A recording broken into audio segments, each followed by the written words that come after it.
On September 10, 2023, a 20-year-old from a small Spanish farming town held 3 Grand Slams at once, something only Sampras and Federer ever managed. But that was just the beginning. Carlos Alcaraz is now chasing a record that seemed untouchable, and the math says he might actually catch it. Before you see how close he actually gets, subscribe now, because we're about to show you the one surface where even Nadal never dominated like this kid already does.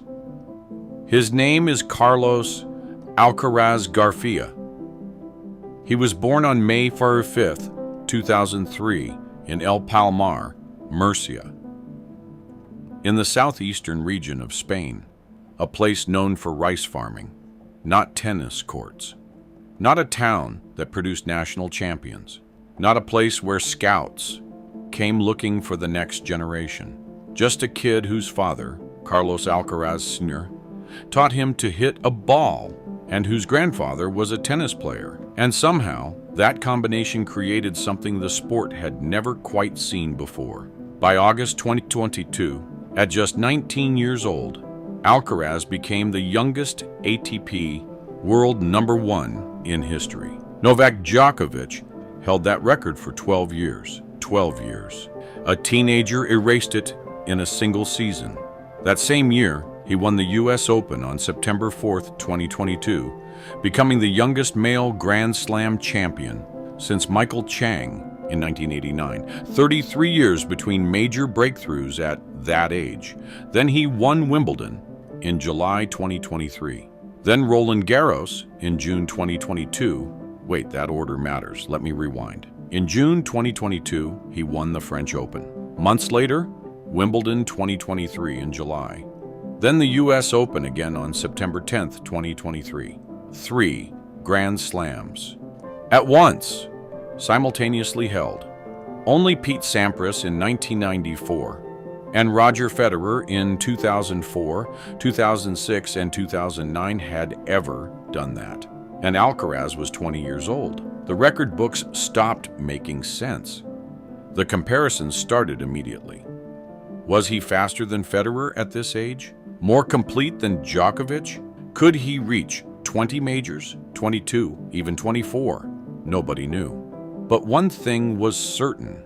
A teenager from a rice farming village in Spain was collecting the biggest trophies in tennis before most athletes his age had finished college. The 2024 season arrived, and Alcaraz proved the US Open was no accident. In May, he won the French Open for the second time, becoming only the second man in the Open era to claim 4 Grand Slams before turning 22. Michael Chang was the other. That was the entire list. At 21 years old, Alcaraz had matched what most players accomplish across an entire decade in just 18 months. And then he did something no champion in his era had managed. He won on every surface. Between May and September 2024, his dominance was total. Roland Garros fell to him in June, Madrid Österreicher in August, Cincinnati Masters in the same month. The UN loomed in September. He was not just winning, he was dismantling fields that contained Jannik Sinner, Novak Djokovic, and the remaining elite. 3 surfaces, 3 different weapons. Clay, hard court, grass. The complete player, Juan Carlos Ferrero, himself a 2003 French Open champion, guided Alcaraz's strategy through every phase. Ferrero knew what it took to win majors. He had done it once. Now he was coaching someone who was doing it every season. The mathematics were becoming impossible to ignore.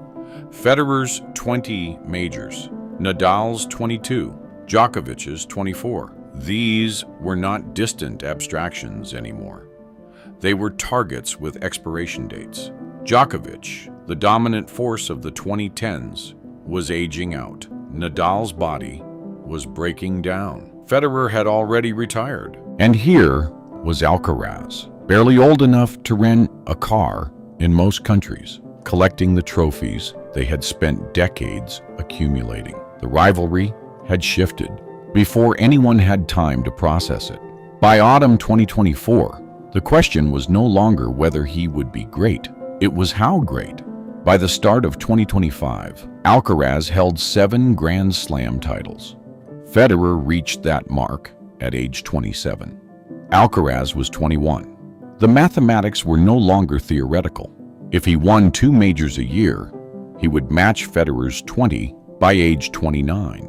If he maintained that pace, Nadal's 22 would fall before he turned 30. Djokovic's 24 was no longer the unreachable summit. It was a waypoint.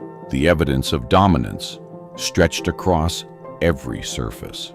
The French Open wins in 2024 and 2025 announced mastery on clay, the slowest court, the one that demands a different calculus. Nadal had built his legend there. Alcaraz dismantled that narrative in 2 years. But he had also won Wimbledon, the grass court major that Nadal never conquered. At his peak, he had won the US Open on hard court twice before his 22nd birthday. 3 surfaces, 3 weapons. That was something no recent champion could claim with the same conviction. Jannik Sinner, the only young challenger close enough to matter, won the Australian Open in January 2025 at 22 years old. For one moment, the narrative shifted. A rival had arrived. But Sinner was 1 year younger and 1 Grand Slam behind. The gap was closing, but not fast enough. Then Alcaraz returned to Roland Garros in May 2025 and dismantled the field again. Sinner pushed him in the semifinal, but the ending was never in doubt. Alcaraz advanced, the dynasty held, and in the back rooms, where coaches and agents calculate trajectory, the whispers became certainty. This was not a hot streak. This was the beginning of something the sport had never seen before. By May 2025, the mathematics had become impossible to ignore. 7 Grand Slam titles. Alcaraz was 21 years old. Federer owned 20. Nadal owned 22. Djokovic held the record at 24. The gap was 13 runs. At the pace Alcaraz was moving, nearly 2 majors per year, he would reach Djokovic's record by age 34, maybe earlier, maybe much earlier. No man in the Open era had ever started a career this young with this much firepower. The question was no longer whether he would break records.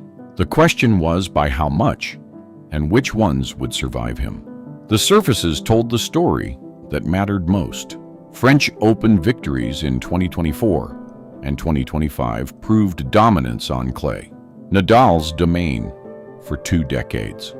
Wimbledon and US Open wins showed he could master grass and hard courts with equal precision. Nadal never fully possessed that versatility. Alcaraz did. He was not specializing, he was annexing territory. Jannik Sinner remained the only rival close enough to matter, but he was 1 year younger and 1 Grand Slam behind. The gap was real. The distance was widening. In 15, maybe 18 years, Alcaraz would still be collecting titles. The records that had stood for generations were no longer promises. They were expiration dates. Tennis had never seen this before, and it was only the beginning.